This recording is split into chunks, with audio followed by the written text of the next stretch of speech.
ভোটের আগে এ বাংলায় রাজ্যপাল বদল। মেয়াদ শেষের আগেই ইস্তফা দিলেন সিভি আনন্দ বোস। হঠাৎ করেই ইস্তফা।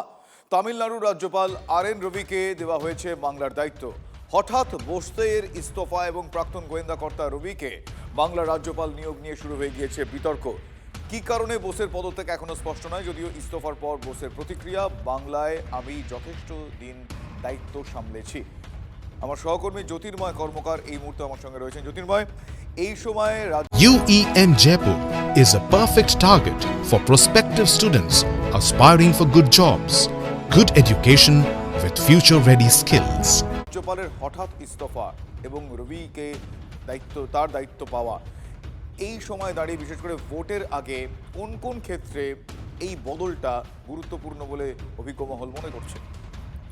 দেখো, রাজ্যপালের এই ইস্তফা স্বতঃপ্রণোদিত নয়, তা ইতিমধ্যেই আমাদের সামনে স্পষ্ট হয়ে গিয়েছে একের পর এক প্রশাসনিক পদক্ষেপের তরফ থেকে। অর্থাৎ তিনি নিজে থেকে ইস্তফা দিয়েছেন এমনটা নয়, তাকে কেন্দ্রীয় সরকারের তরফ থেকে ইস্তফা দিতে বলা হয়েছে। তিনি তড়িঘড়ি দিল্লিতে এসেছেন। কালকে দিল্লি এয়ারপোর্টের লাউঞ্জে তিনি দীর্ঘক্ষণ বসেছিলেন। তারপরে 8:15 নাগাদ তিনি দিল্লি চাণক্যপুরী বঙ্গভবনে আসেন এবং সেখান থেকে তিনি আর বেরোননি। যে বিষয়টি স্পষ্ট তা হচ্ছে, রাষ্ট্রপতির প্রোগ্রাম যখন আগে থেকে পূর্ব নির্ধারিত রয়েছে, তার ঠিক আগের দিন রাতে তড়িঘড়ি কেন তাকে ইস্তফা দেওয়ানো হলো। এখন এই মুহূর্তে যে বিষয়গুলি নিয়ে আলোচনা চলছে তা হচ্ছে, পশ্চিমবঙ্গের যা সামগ্রিক পরিস্থিতি, তাতে পরবর্তী রাজ্যপালের নাম ঘোষণা করে দেওয়া হয়েছে। তামিলনাড়ুর রাজ্যপাল RN রবি তিনি পশ্চিমবঙ্গের রাজ্যপাল হিসেবে দায়িত্বভার সামলাবেন এবং শুধুমাত্র সিভি আনন্দ বোস নয়, একাধিক রাজ্যে রাজ্যপাল বদল হয়েছে, কিন্তু পদত্যাগ করানো হয়েছে সিভি আনন্দ বোসকে। এই ক্ষেত্রে যে বিষয়টি আমাদের সামনে স্পষ্ট হচ্ছে তা হচ্ছে যে, একদিকে SIR প্রক্রিয়া নিয়ে রাজ্যে তুমুল সংঘাত চলছে রাজ্য সরকার এবং কমিশনের মধ্যে, এবং এই SIR প্রক্রিয়া যদি সুনির্দিষ্ট সময়ের মধ্যে শেষ না করা যায়, তাহলে 7 মের মধ্যে পরবর্তী সরকার গঠন, নির্বাচন প্রক্রিয়া সম্পূর্ণভাবে শেষ করে নিয়ে করা সম্ভব হবে না। সেক্ষেত্রে একটি সাংবিধানিক সংকট তৈরির জায়গা তৈরি হতে পারে। আর যদি সাংবিধানিক সংকট তৈরির জায়গা তৈরি হয়, তাহলে একজন দৃঢ়চেতা রাজ্যপাল দরকার, যার সাংবিধানিক সমস্ত পরিস্থিতি সম্পর্কে এবং প্রশাসনিক পরিকাঠামো সম্পর্কে সম্যক জ্ঞান রয়েছে। RN রবি এমনই একজন প্রশাসনিক আধিকারিক যিনি এর আগে IPS অফিসার ছিলেন এবং তিনি IB চিফের দায়িত্ব পালন করেছেন। স্বাভাবিকভাবেই তার নিজস্ব একটি নেটওয়ার্ক রয়েছে, তার অ্যাডমিনিস্ট্রেটিভ কাজের অভিজ্ঞতা রয়েছে, তিনি যেহেতু রাজ্যপাল ছিলেন তার সাংবিধানিক কাজের অভিজ্ঞতা রয়েছে। এই অভিজ্ঞতাগুলোই আগামী দিনে কাজে দেবে। IAS অফিসার ছিলেন সিভি আনন্দ বোস, কিন্তু গত কয়েক মাস ধরে বা গত 3.5 বছর ধরে আমরা দেখেছি যে বিভিন্ন ইস্যুতে রাজ্যপাল এবং রাজ্য সরকারের সংঘাত কার্যত একটা রাজনৈতিক ইস্যু হয়ে দাঁড়িয়েছিল। যখন ভোটের মুখে নতুন একজন রাজ্যপাল এসে দায়িত্ব নিচ্ছে, স্বাভাবিকভাবেই রাজ্যপাল ইস্যুর এই ভোটের আবহে কিন্তু কোনোভাবেই আর নতুন করে তৃণমূল কংগ্রেস হাতিয়ার করতে পারবে না, কারণ সম্পূর্ণ নতুন একজন রাজ্যপালের ভূমিকা অবতীর্ণ হচ্ছেন। স্বাভাবিকভাবেই দুটি দিক আমাদের নজর রাখতে হচ্ছে, তা হচ্ছে এক, নতুন রাজ্যপালের সঙ্গে এই মুহূর্তে রাজ্য সরকারের আর সংঘাতের কোনো জায়গা নেই। সেক্ষেত্রে ঘটনা প্রবাহের অভিমুখ কোন দিকে যায় আমাদের নজর সেদিকে থাকবে। কিন্তু যেটা সবথেকে বেশি গুরুত্বপূর্ণ বিষয় তা হচ্ছে যে, আগাম কোনো পরিস্থিতি আঁচ করেই কি এই তাস খেললো কেন্দ্রীয় সরকার, অর্থাৎ আগামী দিনে সাংবিধানিক সংকট তৈরি হওয়ার সম্ভাবনা রয়েছে তা আঁচ করতে পেরেই কি RN রবির মতো একজন দক্ষ প্রশাসনিক কর্তা, যিনি IPS অফিসার ছিলেন, IB চিফ ছিলেন এবং যার সাংবিধানিক অভিজ্ঞতা রয়েছে, তাকে পশ্চিমবঙ্গের মতো গুরুত্বপূর্ণ রাজ্যে তাকে রাজ্যপালের চেয়ারে বসানো।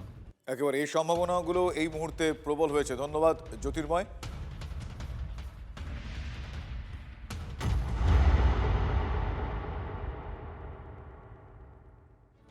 রাজ্যপালের এই হঠাৎ পদত্যাগে মুখ্যমন্ত্রী মমতা বন্দ্যোপাধ্যায় তিনি স্তম্ভিত। সোশ্যাল মিডিয়ায় তিনি লিখেছেন, পশ্চিমবঙ্গের রাজ্যপাল সিভি আনন্দ বোসের হঠাৎ পদত্যাগের খবরে আমি হতবাক এবং গভীরভাবে উদ্বিগ্ন। তবে যদি সামনের বিধানসভা ভোটের আগে রাজনৈতিক স্বার্থ রক্ষা করতে রাজ্যপাল কেন্দ্রীয় স্বরাষ্ট্রমন্ত্রীর চাপের মুখে পড়েন, তাহলে অবাক হব না। কেন্দ্রীয় স্বরাষ্ট্রমন্ত্রী একটু আগে জানিয়েছেন RN রবিকে পশ্চিমবঙ্গের রাজ্যপাল হিসেবে নিযুক্ত করা হচ্ছে। তিনি এই বিষয়ে প্রচলিত রীতি অনুযায়ী আমার সঙ্গে কোনো পরামর্শ করেননি। এই ধরনের পদক্ষেপ ভারতের সংবিধানের চেতনাকে ক্ষুণ্ণ করে এবং আমাদের যুক্তরাষ্ট্রীয় কাঠামোর উপর আঘাত করে।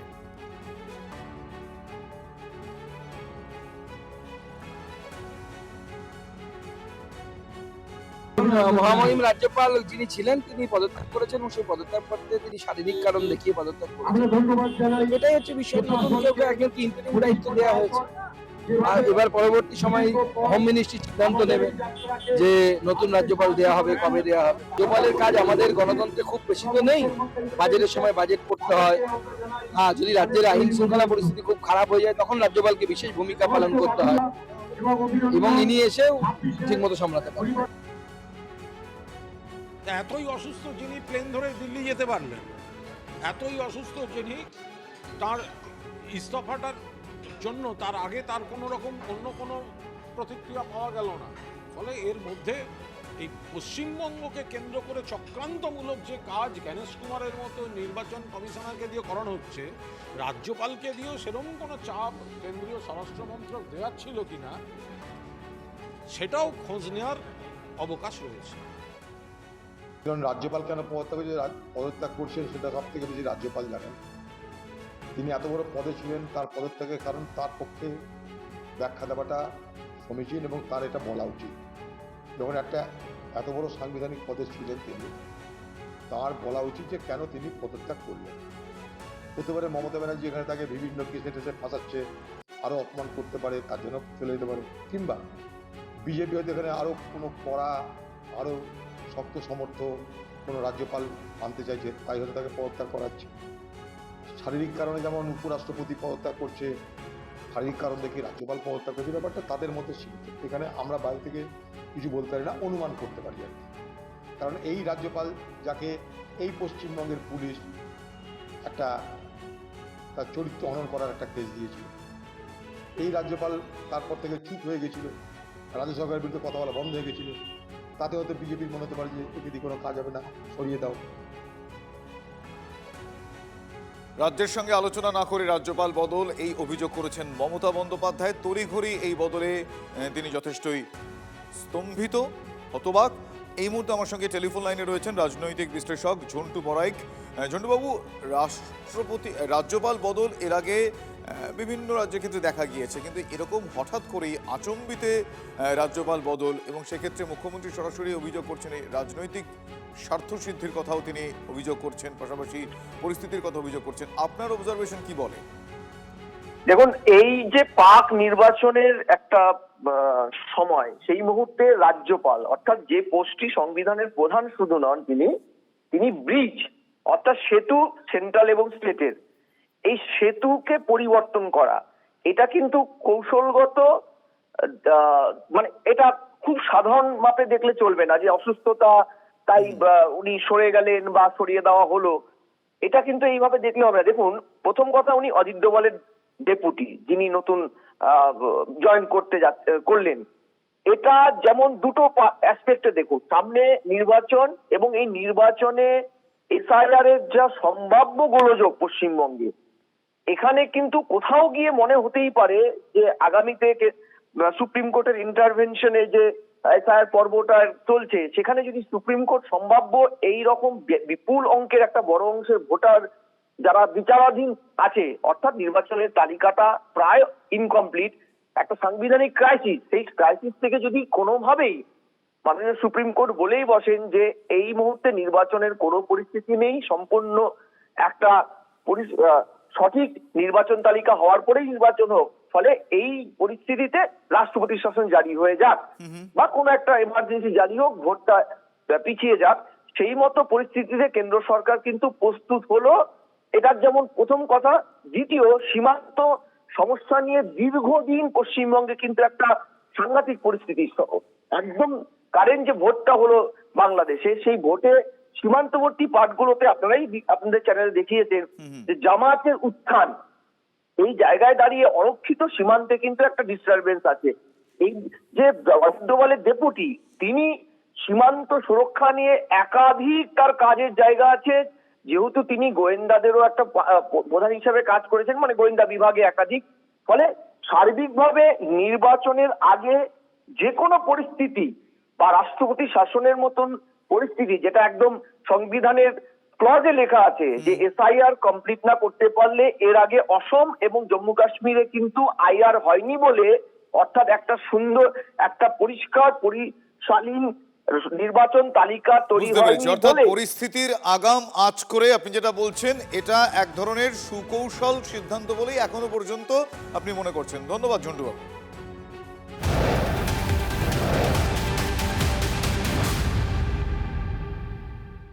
অন্যদিকে আজ ন্যায্য ভোটারের অধিকারের দাবিতে ধর্মতলায় মেট্রো চ্যানেলে তৃণমূল কংগ্রেসের ধর্ণা কর্মসূচির সূচনা করবেন মুখ্যমন্ত্রী মমতা বন্দ্যোপাধ্যায়।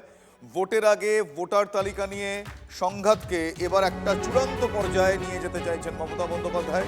ধর্ণা মঞ্চে তৃণমূল সুপ্রিমোর সঙ্গে থাকবেন অভিষেক বন্দ্যোপাধ্যায়। দলীয় সূত্রে খবর পাওয়া যাচ্ছে এসআইআর নিয়ে বিরোধের পাশাপাশি বৃহস্পতিবার আচমকা রাজ্যপাল বদলের বিষয়টিও নির্বাচনী আবহে একটা বিশেষ মাত্রা যোগ করেছে। সেক্ষেত্রে বৃহত্তর পরিস্থিতির কথা মাথায় রেখেই পরবর্তী সময় এই মঞ্চ বহাল রাখার প্রস্তুতিও রাখছে তৃণমূল কংগ্রেস। এসআইআর চলাকালীন রাজ্যের বিভিন্ন জায়গায় 165 জনের মৃত্যু হয়েছে বলে তৃণমূল যে অভিযোগ তুলেছে সেই বিষয়টাও এবং সেই পরিবারের লোকজনকেও এই মঞ্চে রাখার কথা এখনো পর্যন্ত জানা যাচ্ছে।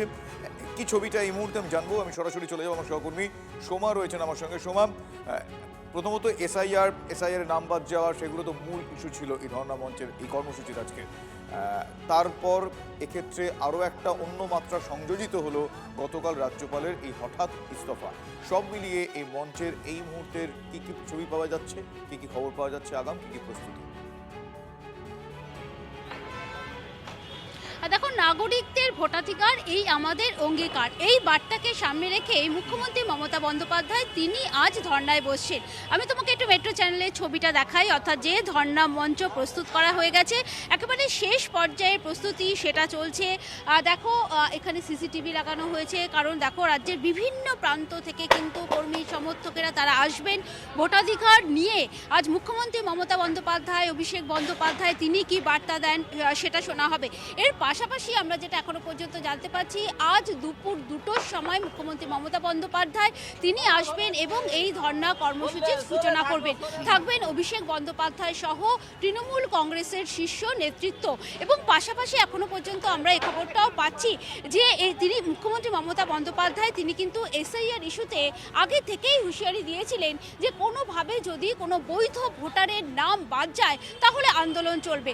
সেই আন্দোলন শুরু হয়ে গেছে বলা যেতে পারে, কারণ মুখ্যমন্ত্রী কিন্তু বারবার যেটা অভিযোগ করছেন যে বেছে বেছে মানুষজনের নাম বাদ দেওয়া হচ্ছে, বলা হচ্ছে যে নির্বাচন কমিশন পক্ষপাতমূলক আচরণ করছে এবং প্রত্যেকটি নাগরিকের গণতান্ত্রিক অধিকার এই ভোটদান, সেই ভোটদান যাতে তারা করতে পারেন তার জন্যই কিন্তু তার আন্দোলন। এবং এই মঞ্চে আজকে এসআইআর প্রক্রিয়ায় অনেকের নাম বাদ গেছে, সেই সমস্ত মানুষজনকে বিষয়গুলো এখানে আজ আনা দেখতে হবে। পাওয়া যাবে। আপাতত তোমায় ধন্যবাদ সোমা। ইরানের মানুষ টেনশনে থাকতে পারে আমেরিকার আগ্রাসনের জন্য, কিন্তু আমি ভারতের নাগরিক, ভারতের আমার ভোট অধিকার দেওয়াটা ইলেকশন কমিশনের কর্তব্য। ইলেকশন কমিশন দেখবে যাতে একটাও ভারতের নাগরিকে যাতে ভোট অধিকার না দেয়, রক্ষা করার দায়িত্ব তার। যে রক্ষা করার দায়িত্ব সে হরণ করছে, ভোট অধিকার হরণ করছে।